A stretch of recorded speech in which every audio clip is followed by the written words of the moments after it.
तो यूनिट का नाम है काइनेमेटिक्स। काइनेमेटिक्स में हम लोग क्या पढ़ने वाले हैं?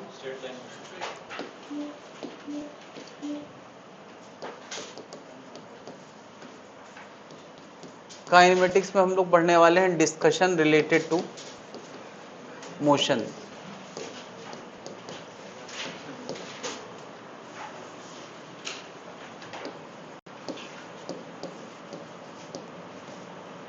ये काइनेटिक, जहां वर्ड कहीं आ जाता है काइनेटिक, तो उसका मतलब क्या होता है? मोशन से रिलेटेड कुछ। तो मोशन से रिलेटेड क्या क्या है? मोशन से रिलेटेड है स्ट्रेट लाइन मोशन, या इसको हम लोग रेक्टिलिनियर मोशन भी बोलते हैं। रेक्टिलिनियर मोशन या स्ट्रेट लाइन मोशन। और क्या पढ़ना है? 2D 3D projectile. जब मैं 2D 3D प्रोजेक्टाइल कहता हूं तो 2D 3D एक बड़ी कैटेगरी है, जिसके अंदर एग्जाम्पल के तौर पे जो हम बातें करते हैं वो किसकी करते हैं? प्रोजेक्टाइल की। इसके बाद हम लोग बातें करेंगे रिलेटिव मोशन।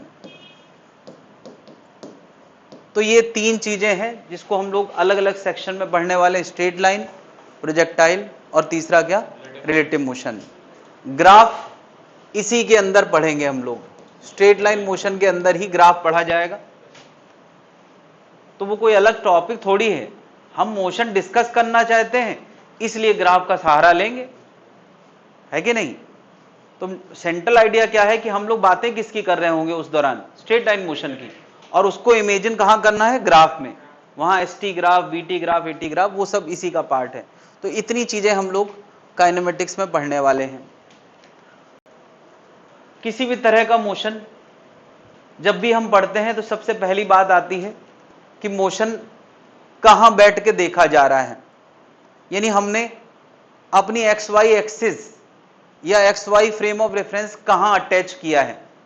नहीं, अगर हम जमीन में बैठ के देख रहे हैं यानी हमारी एक्स एक्सिस वाई एक्सिस किससे अटैच्ड है? जमीन से अटैच्ड है, अर्थ से अटैच्ड है ना? और अर्थ जहां जा रही है वहां हम भी जा रहे हैं। क्या अर्थ भी तो मोशन में है भाई? अगर हम अर्थ को सन पे बैठ के देखें, एज्यूमिंग कि हम लोग जल नहीं रहे हैं वरना सन पे बैठ नहीं पाएंगे, तो क्या अर्थ हमें चलती हुई नजर आएगी? नहीं। और अगर हम सन को किसी और स्पेस के पॉइंट पे बैठ के देखें तो सन भी चलता हुआ नजर आएगा। तो सबसे पहले हमें यह तय करना होता है कि हमें कहां बैठ के मोशन को तय करना है ना? तो अभी सबसे सिंप्लिसिटी के लिए हम कहां से मोशन को डिस्कस करने वाले हैं? ग्राउंड के रिस्पेक्ट में। फिर रिलेटिव फील करना थोड़ा मुश्किल काम है, तो फिर और बातें करेंगे कहीं और से देखने पे, चलते हुए देखने पे, भागते भागते देखने, वो सब बातें कहां आएंगी? रिलेटिव मोशन में। तो भी यार किसी भी चीज का मोशन डिस्कस करना है तो सबसे पहले हमें एक फ्रेम और रेफरेंस यानी एक्स वाई जेड एक्सिस बनाना पड़ती है। नहीं, फॉर एग्जाम्पल मैंने यार किसी चीज की पोजीशन बताने के लिए अब ये एक्स वाई एक्सिस दिखाई है, ये कौन सी है?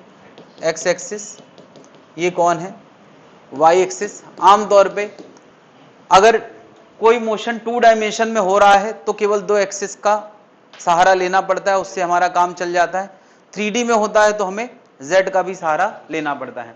पोजीशन बताने का मतलब है कि जैसे मैंने कहा कि यहां कोई ऑब्जेक्ट रखा है, तो यार ऑब्जेक्ट पे ही बैठ जाए तो हम कहेंगे देखो ये ऑब्जेक्ट यहीं रखा है। कहीं और से देख रहे हैं तो देखो यार एक्स वाई हमारी रेफरेंस लाइन है और ये वो रेफरेंस पॉइंट है जहां पे सोचो हम बैठ के उसके बारे में बात करना चाह रहे हैं। मान लिया ये ऑब्जेक्ट है, ये अभी चलेगा, फिलहाल ऑब्जेक्ट कहीं रखा है, जिस जगह रखा है उसको डिनोट करना है इस पोजीशन कि ये कहां रखा है हमारे फ्रेम ऑफ रेफरेंस के रिस्पेक्ट में, उसका मतलब क्या है? पोजीशन। तो पोजीशन क्या बताता है कि पार्टिकल हमारे फ्रेम ऑफ रेफरेंस के रिस्पेक्ट में कहां रखा है। नहीं, तो अब यार बताओ, ये बात बताना है कि कहां रखा है तो दो तरीके हैं। हम क्या इसका दूरी बता दें और बता दें एंगल, तो क्या हम सामने वाले को ये बात कन्वे कर सकते हैं कि बॉडी कहां है? बशर्ते वो भी एक्स वाई फ्रेम से रेफरेंस से फैमिलियर हो। जैसे मैं कह दूं कि कमरे में एक रिमोट रखा है, एसी का रिमोट रखा है, कहां रखा है, तो मैं कहूंगा कि उस कॉर्नर को अगर तुम ओरिजिन मान लो तो उस ओरिजिन से कुछ ये 3 मीटर की दूरी पे है और एक्स एक्सिस से कुछ 53 डिग्री के एंगल पे है। क्या इतनी इंफॉर्मेशन अगर मैं किसी को दे दूं तो क्या इस रिमोट की लोकेशन को वो समझ जाएगा? क्या क्या बताना पड़ेगा? आर कितना है और दूसरा क्या बताना पड़ेगा? थीटा। तो ये पोजीशन देने का एक तरीका है। क्या क्या देना? आर एंड थीटा, जहां आर क्या है? डिस्टेंस फ्रॉम ओरिजिन, ओरिजिन, और थीटा बाय डिफॉल्ट क्या होता है? Angle with positive x axis. By default 2D plane में एंगल विद पॉजिटिव एक्सिस और एंटी क्लॉकवाइज दिया जाता है। यानी दो इंफॉर्मेशन दे के हम किसी चीज की पोजीशन बता सकते हैं। क्या और कोई तरीका है पोजीशन बताने का? हाँ बिल्कुल। क्या इसी ऑब्जेक्ट की पोजीशन बताने के लिए हम एक और तरीका यूज कर सकते हैं? यहां से कितना आगे है और कितना ऊपर है, क्या इसके कोऑर्डिनेट x, y भी इसका एड्रेस बता सकते हैं ओरिजिन के रिस्पेक्ट में? नहीं बता सकते यार। x पता हो, y पता हो तो भी हम बता सकते हैं कि ऑब्जेक्ट कहां सिचुएटेड है। अब मुझे बताओ, क्या बता, एक्स वाई बताना मतलब इसको बोलते हैं कोऑर्डिनेट सिस्टम, कोऑर्डिनेट सिस्टम। और आर थीटा बताना इसको हम लोग बोलते हैं क्या? Polar system. दो सिस्टम मैंने बताए हैं जिनसे पोजीशन बताया जा सकता है, आर थीटा सिस्टम और एक्स वाई सिस्टम। क्या दोनों से हम कह सकते हैं कि भाई ऐसा है कि ये रिमोट जो है यहां से कुछ मीटर आगे चलोगे और फिर 90 डिग्री टर्न करके कुछ मीटर बाहर चलोगे वाई एक्सिस के लॉन्ग तो तुम रिमोट तक पहुंच जाओगे? क्या ऐसे भी हम रिमोट की लोकेशन बता सकते हैं एक प्लेन में? क्या दोनों तरीके समझ में आ रहे हैं? तो अब बात करते हैं कि क्या एक तरीके से दूसरे तरीके में पहुंचा जा सकता है? अगर मुझे एक्स वाई पता हो तो आर थीटा लाना, और आर थीटा पता हो तो क्या एक्स वाई लाना संभव है? मुझे बताओ। सबसे पहले मैं बात करता हूं आर थीटा से एक्स वाई लाना, फिर हम लोग बात करेंगे एक्स वाई से आर थीटा। चलो पहले सीधा काम कर लेते हैं। मुझे बताओ, एक्स पता है, वाई पता है, क्या इसकी मदद से आर लाया जा सकता है? क्या करना पड़ेगा? R equal to under root of x square plus y square. तुम्हें पता है यार ये हाइपोटेनस हो गया तो आर कितना होगा? Under root x square plus. मैं पूछू यार इसका टेन थीटा लाना है, थीटा तो नहीं टेन थीटा लाना है। थीटा किसी ना किसी ट्रिग्नोमेट्रिक टर्म में आएगा क्या? तो टेन थीटा की डेफिनेशन होता है परपेंडिकुलर अपॉन बेस। तो टेन थीटा कितना हो गया यार? Y by X. तो theta equal to tan inverse. क्या बताओ, एक्स वाई की मदद से हम आर भी ले आए, एक्स वाई की मदद से हम थीटा भी ले आए। क्या दोनों चीजें लाई जा सकती हैं? अब थोड़ा उल्टी बात करते हैं। हम यार आर थीटा पता है, एक्स लाना है और वाई लाना है, बताओ क्या करोगे? आर थीटा पता है और बेस लाना है, आर थीटा पता है और परपेंडिकुलर लाना है। क्या ये सीधे हमने नहीं वेक्टर में पढ़ रखा है? क्या एंगल से लगा हुआ किस में आता है? कॉस में आता है। एंगल के सामने वाला किस में आता है? साइन थीटा में। तो हम सीधे लिख सकते हैं x equal to r cos theta, y equal to r sine theta. तो क्या हम एक तरीके से दूसरा तरीका और दूसरे से पहला तरीका जब चाहें तो ला सकते हैं? इतने तरीके से हम पोजीशन को डिनोट कर सकते हैं। क्या बात समझ में आ गई है ना? z होता तो नहीं कर पाते क्या? अरे z कंपोनेंट होता तब r बराबर under root x square plus y square plus z square होता। बस इतनी बात नोट कर लें।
पूरे घर में मैंने पर्स ढूंढ डाला, ये बैग में पड़ा था, अभी मिल गया। छोड़ देना चाहिए यार, कुछ चीजों को छोड़ ही देना चाहिए। जिम में पता किया था अभी फोन करके। हाँ, तो जिम वाले कह रहे थे कि नहीं, यहाँ नहीं गिरा है, नहीं तो बता ना देते। अभी शुरू किया, जाते होते तो ऐसा नहीं होता।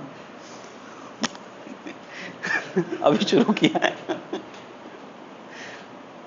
अभी थोड़ा सा आया है कि यार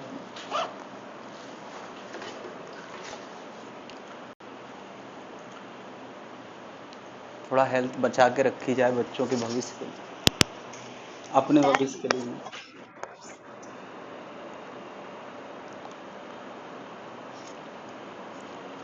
अरे यार, ये तो जिम में लगाना होता है।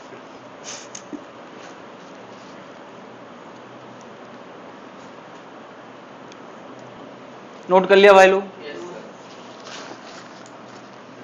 तुम लोगों को इस समय केवल पढ़ाई पे ध्यान देना है। 2 साल पढ़ाई पे, उसके बाद हर चीज पे ध्यान देना है पढ़ाई के अलावा।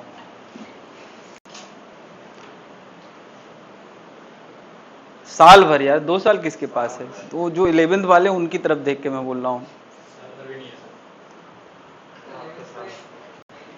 हाँ, अब जुलाई चल रहा है।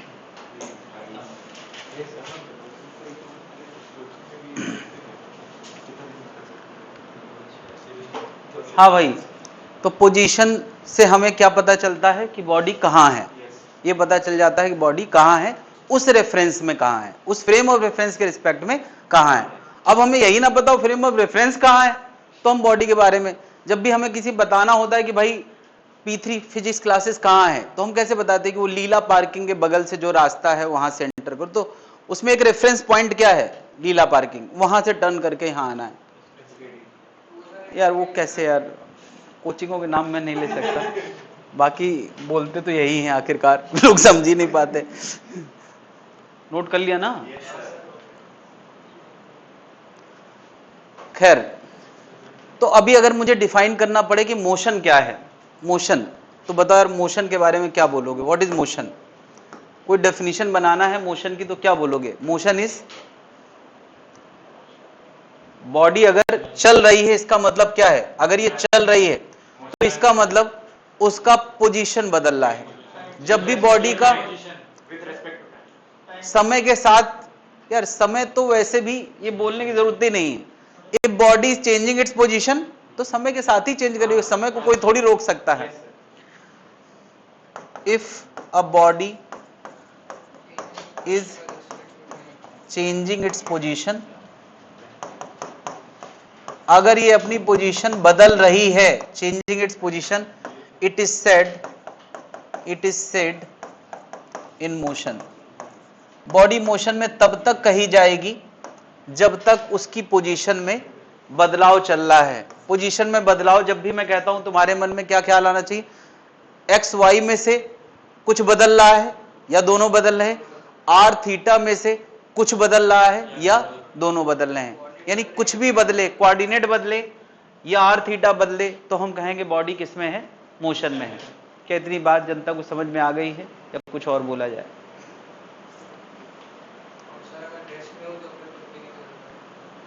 तो फिर वो मोशन में नहीं है। भाई ये बात मुझे बताने की जरूरत है कि रेस्ट क्या है? हाँ, रेस्ट का मतलब position is not changing, not changing. अब थोड़ा टेक्निकल तरीके से हम डेफिनेशन दे रहे हैं। स्टेशनरी शब्द तो मतलब वही पर्यायवाची हो गया, रेस्ट स्टेशनरी, बट अब हम उसको मैथमेटिकल टर्म में बोल रहे हैं कि एक्स वाई ना बदले तो रेस्ट है, एक्स वाई बदले तो मोशन है। क्या इतनी बात जनता को समझ में आ रही है? ठीक है, तो आगे बात करते हैं अगली डेफिनेशन की, डिस्टेंस और डिस्प्लेसमेंट। तो यार अगर कोई बॉडी, हमने मान लिया कोई भी फ्रेम ऑफ रेफरेंस बना दिया, x y frame of reference, और उस रेफरेंस में देखा कि बॉडी यहां से घूमते घामते कहां पहुंच गई है? बी पे पहुंच गई है। तो डिस्टेंस क्या होता है, डिस्प्लेसमेंट क्या होता है? हाँ, ओके, मैं मिटा दूं उसके बाद बोलो, वरना पढ़ के बोल दोगे। बोलो। अरे यार, अपने आप आ जाता है। हाँ बोलो। क्या? तो उसको क्या बोल रहे हैं? ओके, मैंने डिस्टेंस पूछा है। क्यों ऊपर डिस्टेंस नहीं लिखा है? पहले क्या लिखा है? हाँ भाई, डिस्टेंस क्या है? Very good. देखो ऐसा होता है कि जैसे हम लोग कहानी को आगे बढ़ाते हैं फिजिक्स में, तो कुछ फंडामेंटल चीजें हैं, उनसे अप्लाइड चीज बनती है, फिर अप्लाइड से और अप्लाइड बनती है। तो फंडामेंटल डिफाइन करते समय अप्लाइड का सहारा नहीं लेना है। फंडामेंटल बताने के लिए उससे पहले वाले फंडामेंटल का सहारा लेना, और अप्लाइड बताने के लिए फंडामेंटल का, फिर और अप्लाइड बताने के लिए। तो अगर मैं डिस्टेंस की डेफिनेशन पूछ रहा हूं तो अब स्पीड के टर्म में नहीं बताऊं, क्योंकि स्पीड तो अभी एंट्री नहीं मारा है। हम क्यों मान के चलें कि हम पहले से पढ़े बैठे हैं? हम जीरो हैं एकदम। तो अभी तक हमने केवल पोजीशन डिफाइन किया है, दैट्स इट। इससे ज्यादा हम कुछ नहीं जानते, और फंडामेंटल जानते हैं, मतलब ऐसे भी नहीं कि हम कुछ नहीं जानते। तो डिस्टेंस क्या है? कोई बॉडी जिस रास्ते में चली है उस रास्ते के लॉन्ग जितनी लंबाई है उस लंबाई का मेजरमेंट है ना। Length is very fundamental thing. अब ये ना कहोगे सर हम लेंथ भी नहीं जानते, तो फिर काहे फिजिक्स पढ़ रहे हो यार? तो डिस्टेंस क्या है? Length measurement along the actual path जहां वो बॉडी चली है। तो डिस्प्लेसमेंट क्या है? ये भी लेंथ मेजरमेंट है, ये भी लेंथ मेजरमेंट है, लेकिन किस चीज रास्ते के लॉन्ग? एक्चुअल रास्ते के लॉन्ग या शॉर्टेस्ट रास्ते के लॉन्ग? यानी ए और बी के बीच में जो सबसे छोटा रास्ता हो सकता है उसके लेंथ मेजरमेंट को डिस्प्लेसमेंट कहते हैं, और एक्चुअल रास्ते के लेंथ मेजरमेंट को क्या बोलते हैं? है ना। तो डिस्टेंस, पहली बात तो लेंथ मेजरमेंट ये भी है, यानी इसको भी हम मीटर में नापेंगे, और डिस्प्लेसमेंट भी लेंथ मेजरमेंट है, तो इसको भी हम किस में मेजर करेंगे? मीटर में। बात क्लियर है? वो एक्चुअल रास्ते में, और ये इनिशियल और फाइनल के बीच का शॉर्टेस्ट गैप। यानी अगर मैं ए और बी के बीच का शॉर्टेस्ट गैप बनाऊं तो ये कोई रास्ता आएगा, यही क्या है? डिस्प्लेसमेंट।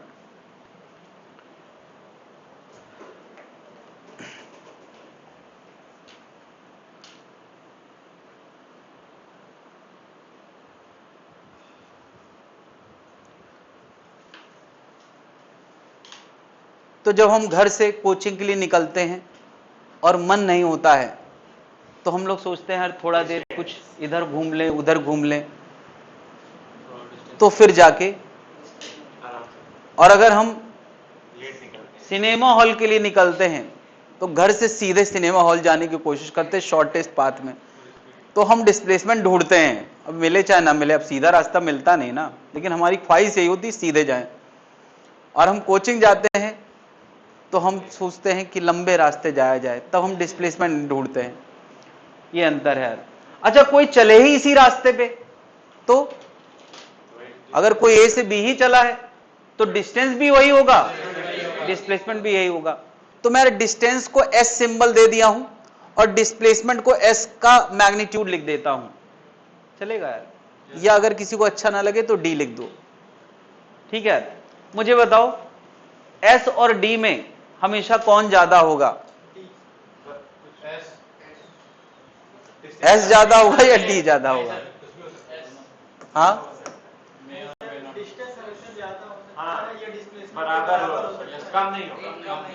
यानी हम ये गारंटी से कह सकते हैं एस या तो डी से ज्यादा होगा या तो डी के बराबर होगा। इन दो संभावनाओं के अलावा कोई तीसरी संभावना नहीं है। हमेशा एस डी से ज्यादा होगा या डी के बराबर होगा। अगर हम चले ही इसी रास्ते में हैं तो एस और डी क्या हो जाएगा? सेम हो जाएगा। क्या ये बात जनता समझ पा रही है? मुझे बता यार, फॉर एग्जाम्पल मन में लाओ यार, एक्स एस जो है 12 मीटर है, तो डिस्प्लेसमेंट 12 से कम होगा या 12 भी हो सकता है। कब? जब एक्चुअल रास्ते के लॉन्ग हो। तो मुझे बताओ डी और एस के रेशियो में, डी और एस में एस जनरली बड़ा होता है, तो ये रेशियो 1 से बड़ा आएगा या 1 से छोटा आएगा? किसी चीज में बड़ी चीज से डिवाइड करते हैं तो आंसर छोटा आता है। यानी अगर डी 10 है और एस 12 है तो 1 से, यानी यार ये 1 से छोटा आएगा या कभी कभी बराबर भी हो सकता है। तो ऐसे लिखने का मतलब होता है दोनों संभावनाएं, कम या बराबर। नहीं, ज्यादा क्यों? क्या ये बातें समझ पा रहे हैं? मैं एक स्टेटमेंट बोलूं कि डिस्टेंस हमेशा डिस्प्लेसमेंट से ज्यादा होता है, सही या गलत? गलत है। क्योंकि डिस्टेंस डिस्प्लेसमेंट से ज्यादा भी हो सकता है और बराबर भी। डिस्टेंस डिस्प्लेसमेंट से छोटा होता है। डिस्टेंस हमेशा डिस्प्लेसमेंट से छोटा होता है। सही या गलत? पूरी तरह से गलत है। क्या डिस्टेंस हमेशा डिस्प्लेसमेंट से छोटा होता है? एकदम गलत, एब्सोल्युटली गलत। तो इस तरह से हाँ, इक्वल हो सकता है मगर छोटा नहीं हो सकता। तो इस तरह से अगर कोई स्टेटमेंट देने की कोशिश करे तो हमें थोड़ा अलर्ट होकर सुनना है। क्या इतनी बातें क्लियर हैं या कुछ और बोला जाए?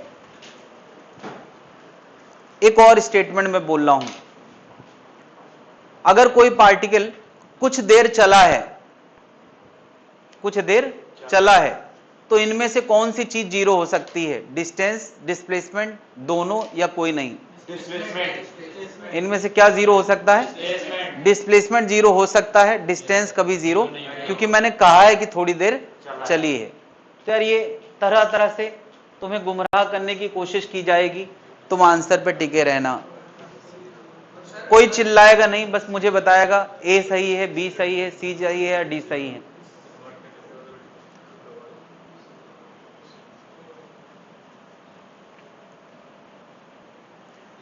If displacement of the particle is zero, what we can say about distance? A वाले हाथ उठाएं, B वाले हाथ उठाएं, C वाले हाथ उठाएं, D वाले हाथ उठाएं। It may not be zero। कोई बॉडी का अगर डिस्प्लेसमेंट जीरो है तो दो संभावनाएं हैं कि या तो वो चला ही नहीं है या तो वो जाकर लौट आया है।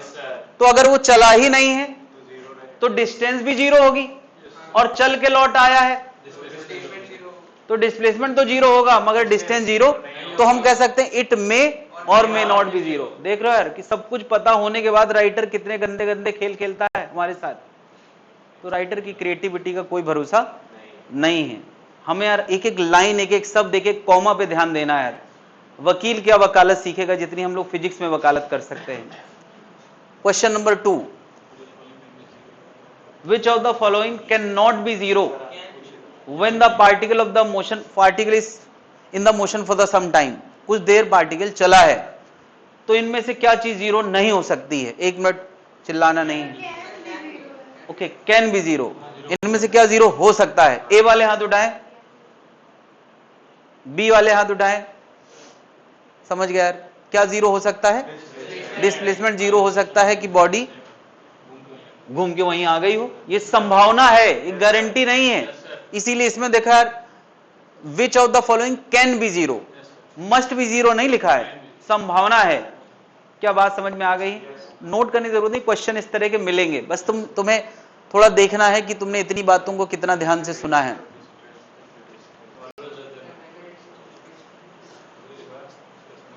हाँ भाई, रेशियो ऑफ डिस्प्लेसमेंट, मैं इसको क्वेश्चन बदल रहा हूं, किसी को अगर पता है, मैं उल्टा कर रहा हूं यार, डिस्टेंस टू डिस्प्लेसमेंट। चलो यार थोड़ा तो कुछ नयापन आए। डिस्टेंस और डिस्प्लेसमेंट का रेशियो, रेडी? रेडी? ए वाले हाथ उठाएं, बी वाले हाथ उठाएं, सी वाले हाथ उठाएं, डी वाले हाथ उठाएं।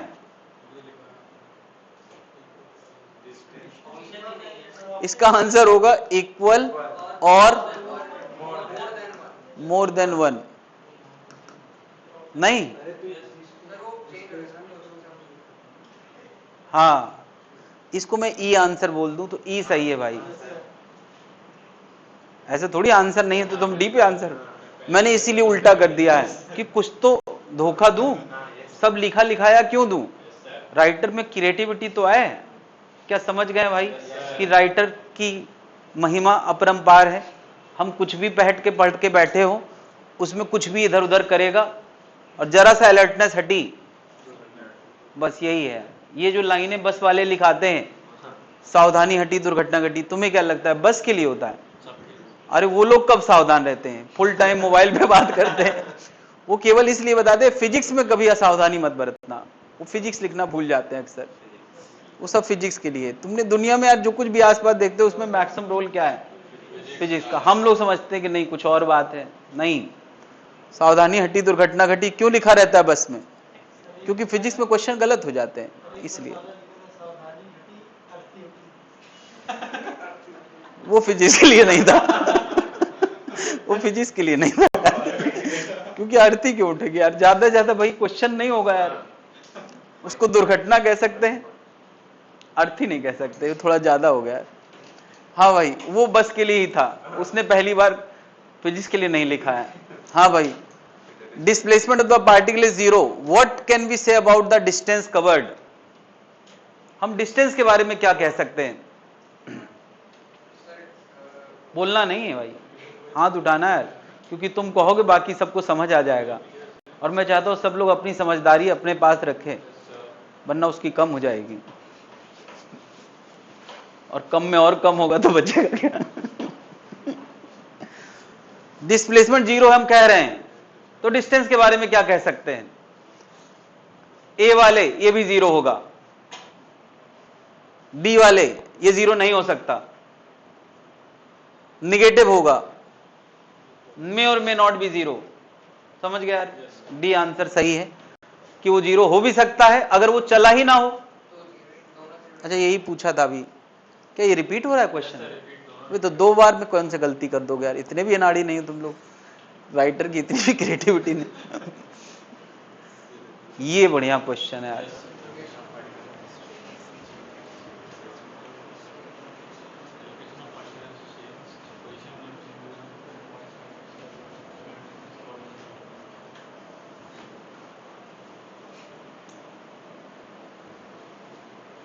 तो दिक्कत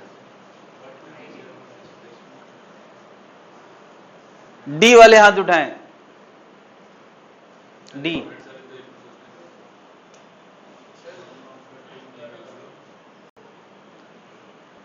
सी वाले हाथ उठाएं,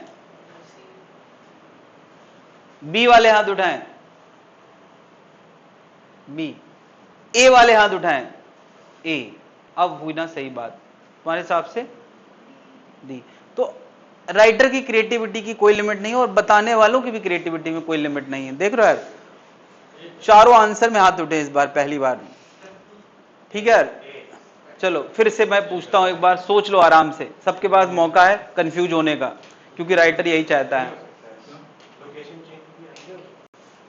ए वाले हाथ उठाएं,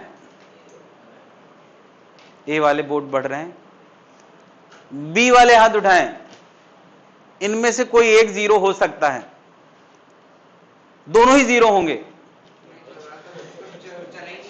लास्ट वाले, क्या लास्ट लॉक कर दिया जाए? Audience poll, phone a friend. हाँ, A, both can not be zero, ये सही आंसर है।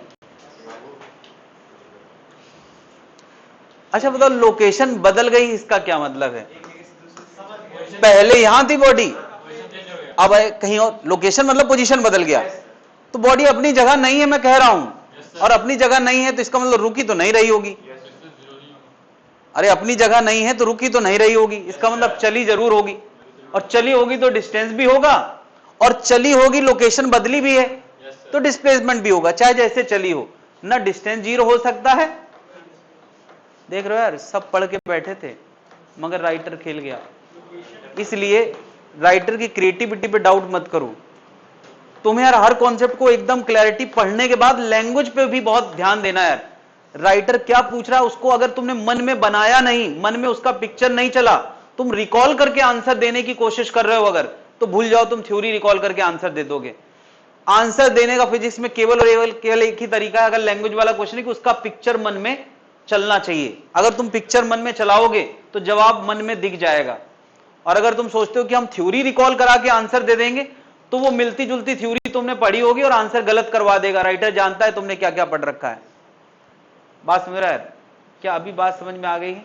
लोकेशन बदलने का मतलब वो अपनी जगह पे वापस नहीं आया है, लोकेशन बदल गई है, और अपनी जगह पे वापस नहीं आया तो डिस्टेंस भी कुछ ना कुछ होगा और डिस्प्लेसमेंट भी कुछ। क्या इतनी बातें जनता को समझ में आ गई? तो ये तो हो गया लैंग्वेज वाले खेल, राइटर के लैंग्वेज वाले खेल। अब हम मैथमेटिकल खेल पे आते हैं। ठीक है, अभी एक ही डेफिनेशन हुई है, एक ही डेफिनेशन हुई है डिस्टेंस डिस्प्लेसमेंट, दो डेफिनेशन मान लो, और खेल देखो कितने तरह के हो सकते हैं।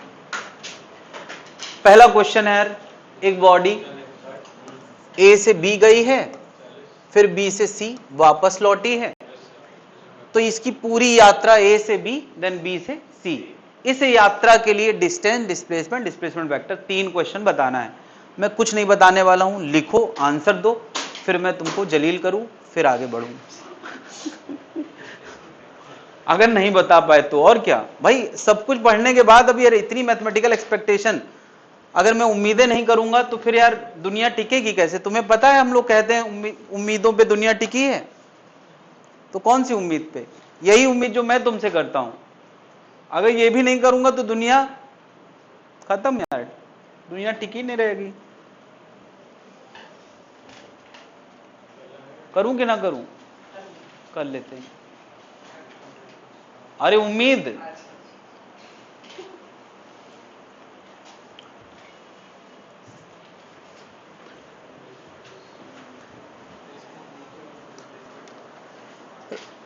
डायग्राम बना है ना बेटा, डायग्राम बना है तो तुम क्यों बना रहे हो? देखो ये बना है, बॉडी ए से कहां गई? बी, बी से उसी रास्ते सी वापस आई है, ये डायग्राम।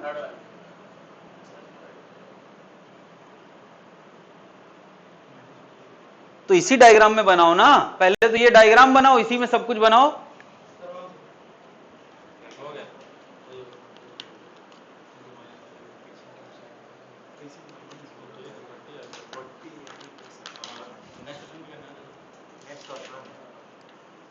ठीक है, तीसरा क्या है? लिखो ना उसमें, लिखने से पहले तीसरा आंसर क्या है? इसके नाम में वेक्टर लगाने से थोड़ी होता है, रिप्रेजेंटेशन में भी तो वेक्टर लगाओ, या उसको लिखो 40 मीटर राइट, ऐसा कुछ लिखो, या 40 मीटर एक्स एक्सिस की तरफ, या 0 degree with the x axis, कुछ इंफॉर्मेशन देना पड़ेगी जिससे आदमी पिक्चर बना पाए मन में, तब उसको वेक्टर आंसर बोलते हैं।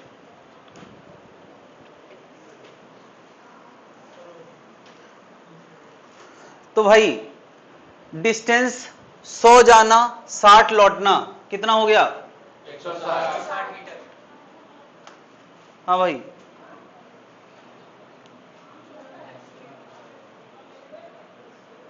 ये केमिस्ट्री का रजिस्टर है या फिजिक्स का?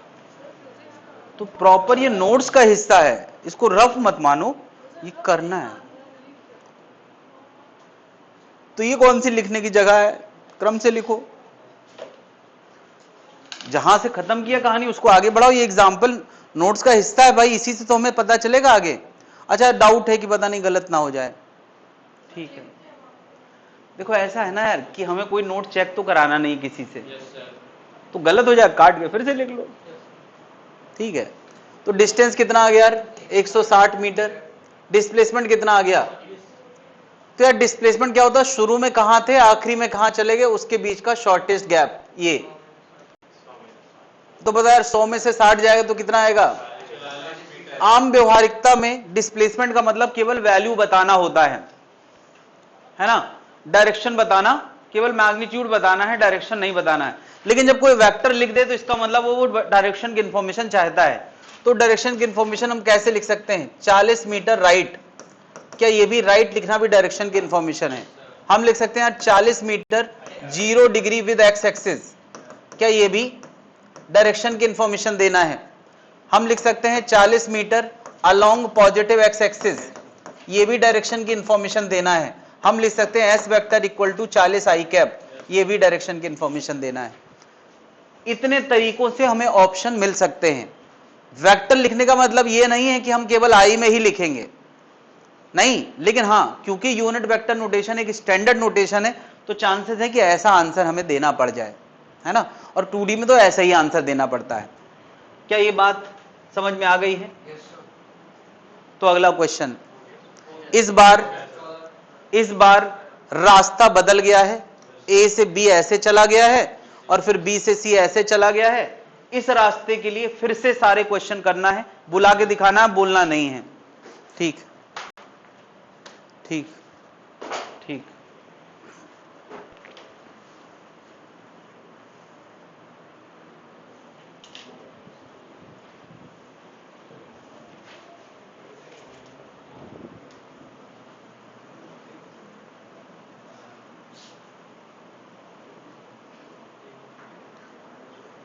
थर्ड वाला आंसर क्या है? Displacement vector. क्या ये एरो हॉरिजॉन्टल है? क्या ये आई के लॉन्ग है? हाँ भाई, क्या आंसर दिया तुम लोगों ने? डिस्टेंस, डिस्प्लेसमेंट और डिस्प्लेसमेंट वेक्टर। वेक्टर लिखना है, तीनों आंसर लिखना है। हाँ भाई, कुछ किया है?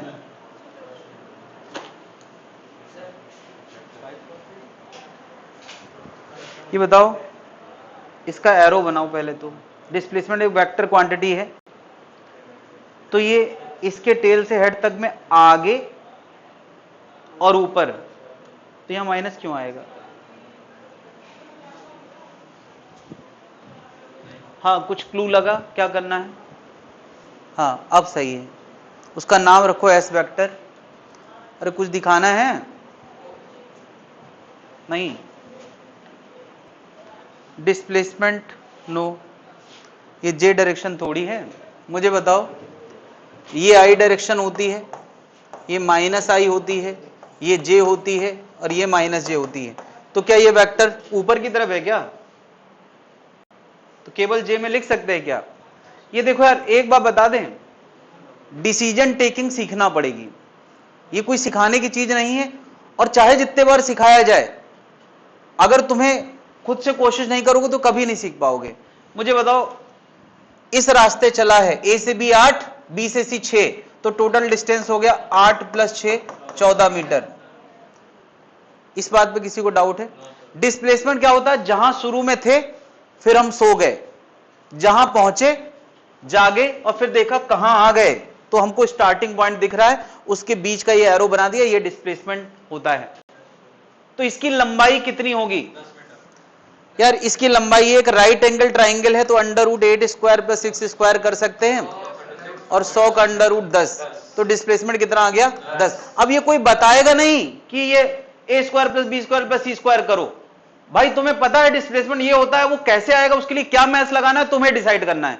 तो कोई बताने थोड़ी आएगा चुपचाप कि भैया देखो जरा, ये डिस्प्लेसमेंट है, इस राइट एंगल का हाइपोटेनस है, हाइपोटेनस वाला फॉर्मूला लगाओ। अरे ये तुम्हें समझना है क्या लगाना है। अगली चीज डिस्प्लेसमेंट वेक्टर। पूरा वेक्टर हमने पढ़ा है, और ये फैसला अगर नहीं ले रहे हो तो सही में यार तुम्हें गिल्ट महसूस करना चाहिए। मुझे बताओ, इस वेक्टर के टेल से हेड तक के यात्रा में कितना हॉरिजॉन्टल है, कितना वर्टिकल है? तो बताओ, कोई एस वेक्टर क्या लिखना चाहिए हमें? 8i + 6j। क्या ये फैसला लेना मुझे बताना चाहिए? क्या तुम्हें नहीं आना चाहिए? बिल्कुल यार, ये तुम्हें खुद गिल्ट महसूस होना चाहिए कि यह फैसला हम नहीं ले पाए, क्योंकि गिल्ट महसूस होगा तब तुम प्रोग्रेस करोगे। अगर तुम्हें लगता है कि यार ये गलती नहीं है, ये सर को नहीं पूछना चाहिए था, एक क्वेश्चन ऐसा बता देना चाहिए था, तो मुझे लगता है ये कोई बात नहीं हुई है। अभी अभी वेक्टर वाला टॉपिक खत्म हुआ है, मैं एक क्वेश्चन क्यों बताऊं? फिर मेरी उम्मीद का क्या होगा जिसपे दुनिया टिकी है? टूट जाती। कुछ लोगों ने बताया है, इसका मतलब कि उम्मीद सही है। उम्मीद गलत नहीं है यार, तुम्हें और केयरफुल होने की जरूरत है कि चीजें केवल एक टॉपिक के अंदर कनेक्टेड नहीं है। फिजिक्स में एक टॉपिक का किसी भी टॉपिक से कनेक्शन हो सकता है, यही तो बात है फिजिक्स में। ऐसे थोड़ी टॉपिक शुरू हुआ, अभी तो कहीं वेक्टर आया नहीं है, तो वेक्टर क्यों आएगा? अरे वेक्टर तो पूरा टॉपिक आ चुका है। क्या अभी बात समझ में आ गई है? तो थोड़ा और लेवल बढ़ाया जाए, देखते हैं। अब ये 90 डिग्री नहीं घूमा है, अब ये 60 डिग्री घूमा है, और फिर से वही 3 क्वेश्चन है। कोई नहीं बताएगा क्या करना है, सोचो खुद से।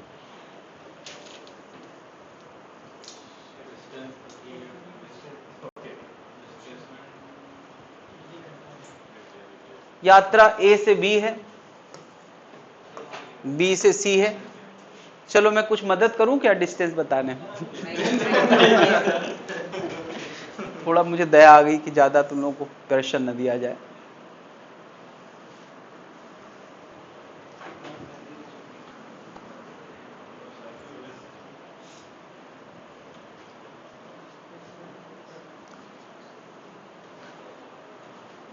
कोई कुछ बोलना चाहता है?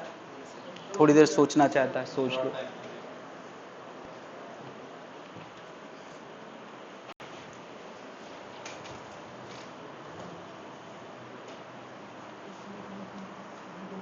अभी इसी पे चलेगा थोड़ी देर।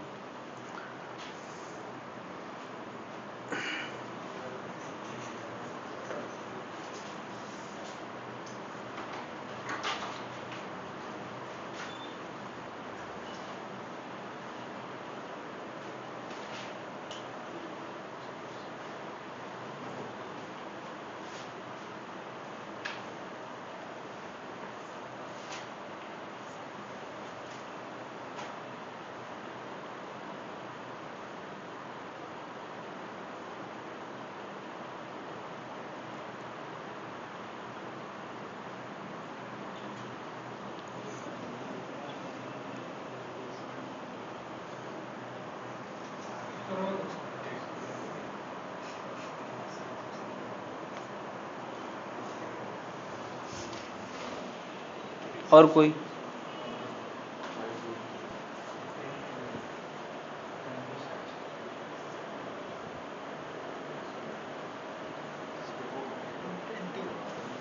नो। और कोई?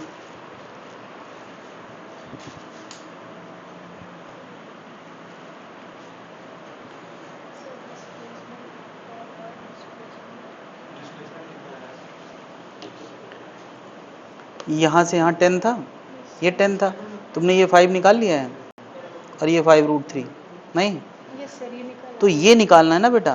तो ये पता है कितना हो गया? 5 नहीं, इतना 10 था और ये 15 हो गया और ये 5√3 हो गया। ये भी देखो जरा, टोटल हॉरिजॉन्टल कितना है, टोटल वर्टिकल कितना है?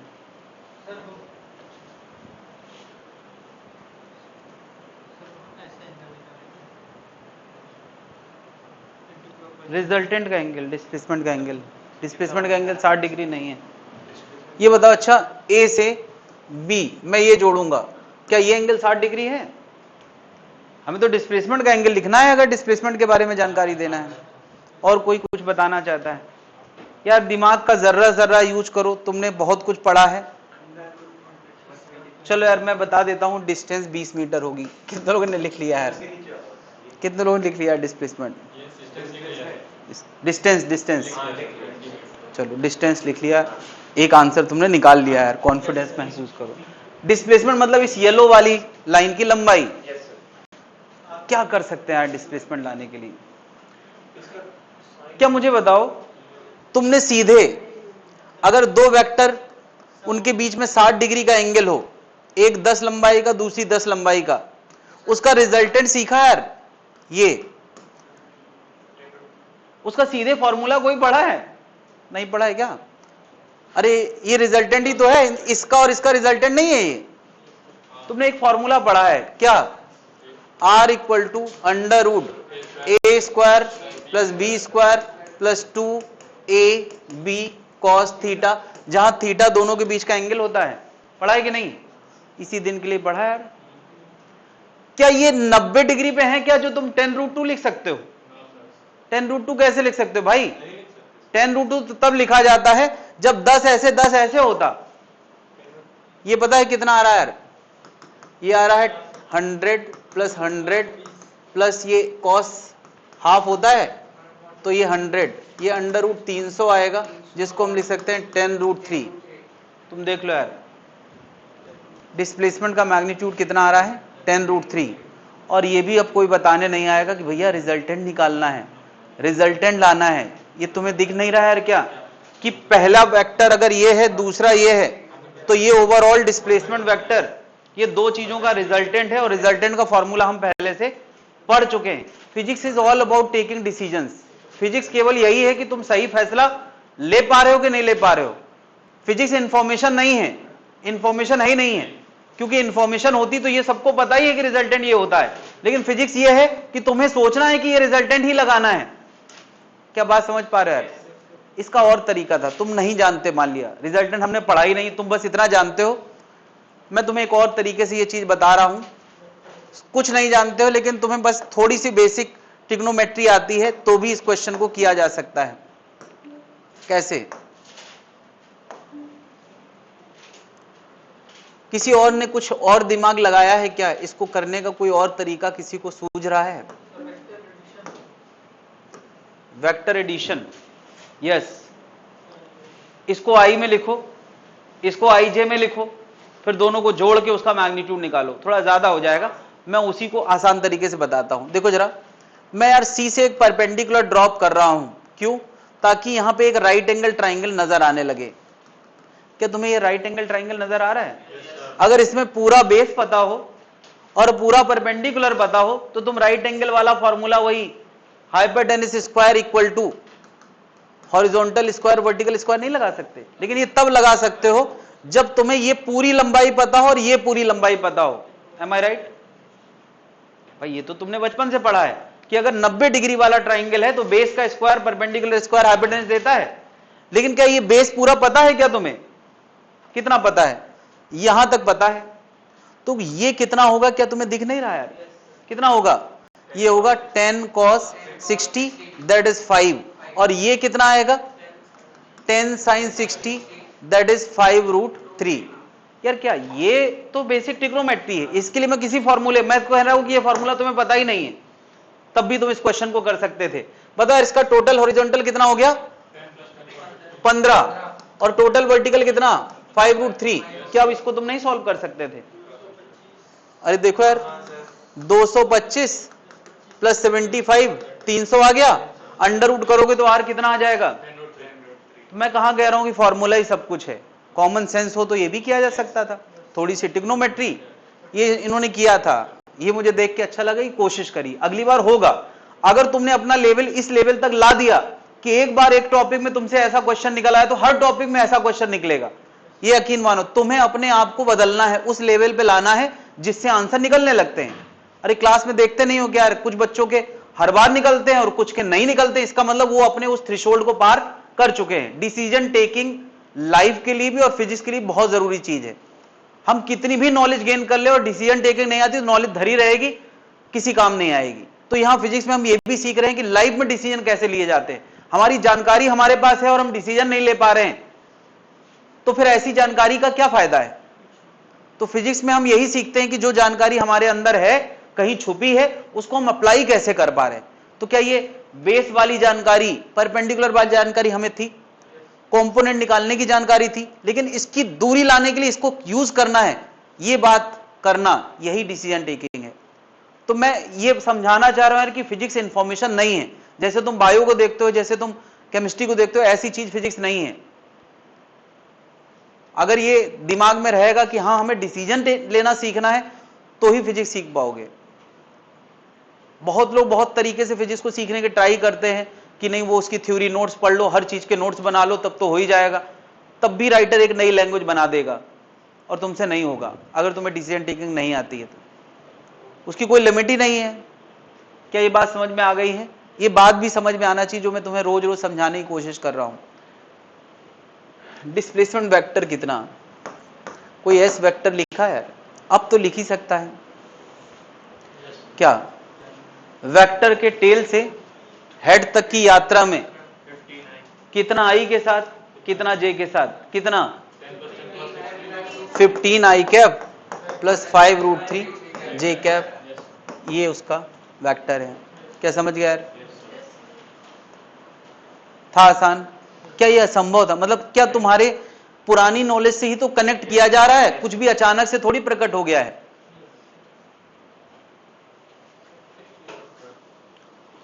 और दें, टेस्ट होना है आज। पहले डिस्टेंस डिस्प्लेसमेंट को लेके कुछ क्वेश्चन, एक दो क्वेश्चन और हैं वो करा लूं मैं, उसके बाद ही बुलाते हैं। हटा दे भाई, किसी को कोई दिक्कत है?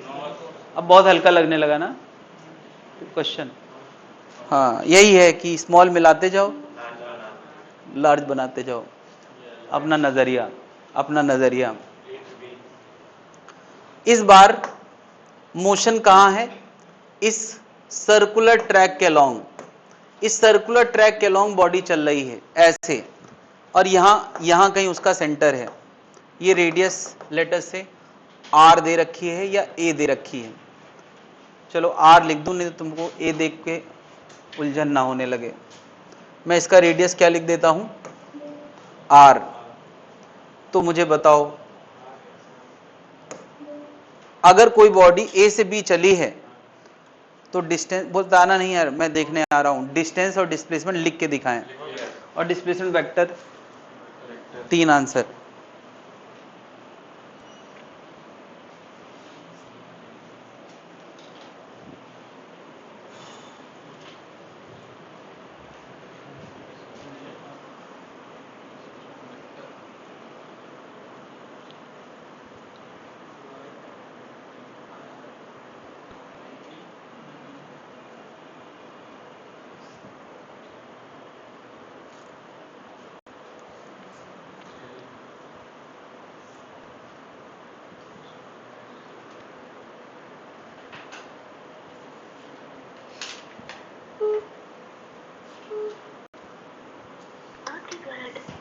डिस्प्लेसमेंट कितना,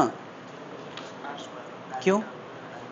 तो डायमीटर आर स्क्वायर होता है। जैसे 2 मीटर की रेडियस है, जैसे 3 मीटर की रेडियस है, तो डायमीटर कितना होगा? 6 मीटर। तो 3 का स्क्वायर 6 होता है क्या? ये सोचो थोड़ा देर के लिए। हाँ भाई,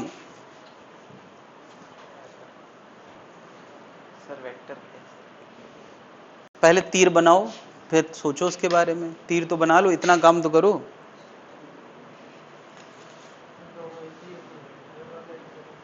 ठीक, और कोई? सही है, तीनों सही है। ठीक, अच्छा दूसरा भी कर लिया। और ये क्या है? भाई रेफरेंस स्टार्टिंग को मानना होता है। रेफरेंस ये है ए से कहानी चालू हुई है ना। चलो पहले ये वाला कितने लोगों ने कर लिया है, इसमें दिखाना चाहेंगे पहला क्वेश्चन। जिनका पहला हो गया वो दूसरा ट्राई कर सकते हैं। क्या हुआ? डिस्प्लेसमेंट नो, हाँ डिस्टेंस सही है। मुझे बताओ, ये पार्टिकल सर्कुलर आर्क के लॉन्ग चला है, तो उस रास्ते की लंबाई चाहिए। तो आधे सर्किल की लंबाई, पूरे सर्किल की लंबाई कितनी होती है? तो आधे सर्किल की क्या होगी?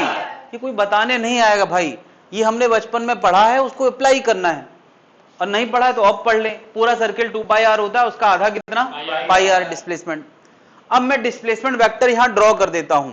क्या बताओ, ये जो एरो है, क्या ये एरो डिस्प्लेसमेंट वेक्टर है कि नहीं है? यहां से यहां, ये बताओ इसकी लंबाई कितनी होगी? अरे आधा सर्किल है तो ये डायमीटर हो गया कि नहीं? तो कितना हो गया? क्या ये 0 है क्या? घूम के वहीं आ जाता तो 0 होता। तो अभी कितना है? 2r। तो डिस्प्लेसमेंट वेक्टर कितना हो गया? 2r आई कैप, क्योंकि ये हॉरिजॉन्टल में है। या हम 2r राइट लिख दें या 2r एक्स एक्सिस में लिख दें, वो सब वेक्टर की जानकारी है। कितने लोगों ने ये कर लिया यार? कोई दिक्कत है?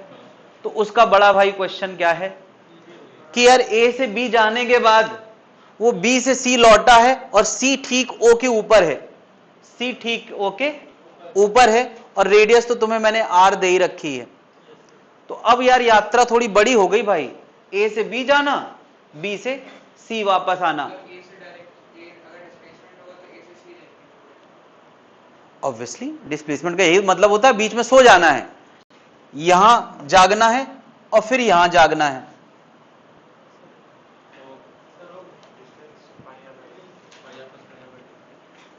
हाँ भाई जागो, अगला क्वेश्चन करो।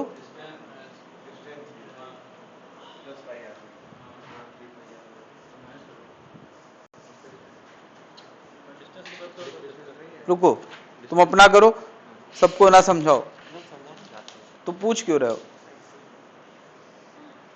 कहाँ? अच्छा हाँ ठीक। अपने फैसले खुद से लेने की कोशिश करें।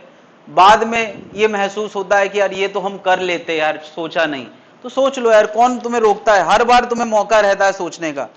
और जब मैं बताता हूं तो सबको समझ में आ जाता है कि हम सोच सकते थे, लेकिन तुम्हारी हिम्मत को किसने रोक रखा है? पता नहीं तुम लोगों ने लाइफ में क्या ऐसी गलतियां करी हैं कि डर बैठ गया कि हमसे हो रहा है तो गलती होगा, हम कैसे कर सकते हैं, हमसे थोड़ी होता, फिजिक्स क्वेश्चन तो हमारे लिए है ही नहीं, ऐसे बैठ रखा है तुम्हारे मन में। हाँ भाई, क्या आया पहला आंसर? 3 पाई r/2। क्यों सुधार क्यों लिया? माइनस साइन प्लस कैसे हो गया? अरे इसमें वेरी गुड, यही गलती मैं कराना चाह रहा था। सर ये देखो, ये बताओ कि जैसे इस क्वेश्चन में 100 आगे 60 पीछे तो 100 माइनस 60, क्यों? क्योंकि ये स्ट्रेट था, ये ऐसे कर्व गया, कर्व लौटा, तो क्या इसको डिस्प्लेसमेंट बोलोगे टेढ़े को? नहीं सर, डिस्प्लेसमेंट तो सीधा होता है। सर ये देखिए सर, हाँ ये हाँ, वेक्टर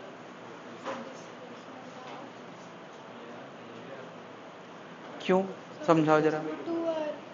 ये आर है, तो शॉर्टेस्ट गैप लाना है कि ऐसे सीधा चल के ऊपर जाओगे? शॉर्टेस्ट गैप, पहले चलो तीर बना लेता हूं मैं। क्या इसका डिस्प्लेसमेंट का शॉर्टेस्ट गैप ये है? कितना होगा ये?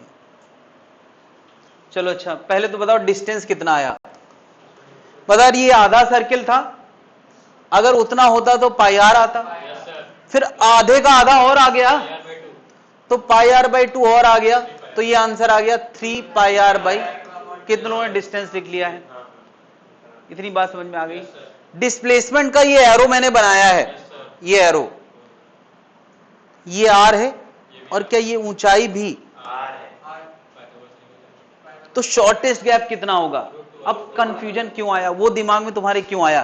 क्योंकि तुमने एक क्वेश्चन किया था आगे जाना पीछे जाना, आगे से पीछे घटाना, तो यार उसमें वो स्ट्रेट था तो कर सकते हो, यहां आगे जाना माइनस पीछे जाना करोगे तो वो टेढ़ी लेंथ निकलेगी, टेढ़ी लेंथ थोड़ी डिस्प्लेसमेंट होता है।